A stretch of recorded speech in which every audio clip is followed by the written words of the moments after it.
Eréndira House, Mexico. Eréndira House is a project that was developed for two women, mother and daughter, lovers of Mexican culture, natural materials, vegetations, warmth, and the characteristic craftsmanship of the towns in the state of Michoacán. They wanted a house that had some of these elements in its essence and materiality. Open gardens to place a vegetable garden, vegetations inside, the warmth provided by natural materials, light and shadows that would bring mysticism to the everyday life of living in their own home. In addition, they require a space like a study library to hold their documentary and work collection. A house where the luxury is the space itself, the light and the shadow, the natural vegetations of the site and the surrounding context. Eréndira House does not seek to stand out within the site, nor to disturb. It aims to be a part of, to blend in with it. Natural materials and gardens with natural vegetations are the promise that gives life to these products. Something essential in this house is to generate a place of tranquility, freedom, and harmony.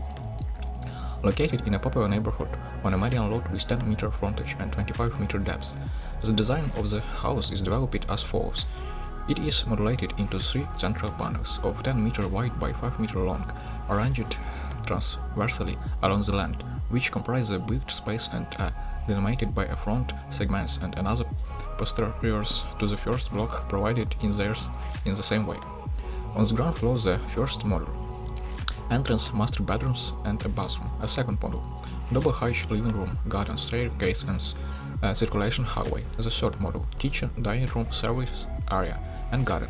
On the upper floor, the first model, 2 bedrooms and bathrooms. A second model. Void, staircase, and circulation hallway. The third model is a study library at a void. The front and rear space is composed of 10 meter by 5 meters at the front for parking access and 10 meter by 5 meter at the back for garden. Eréndira House seeks that, from the entrance to the house, the experience of going thought it is the most important thing, that the concept of an exterior garden as a visual finish prevails in the persons who take their journey. Delving into the program, it takes elements from the architecture of Louis Bergen's studio house. On the outside, a rather quiet facade blends in with its context but is revealed by the strength of its volumetry.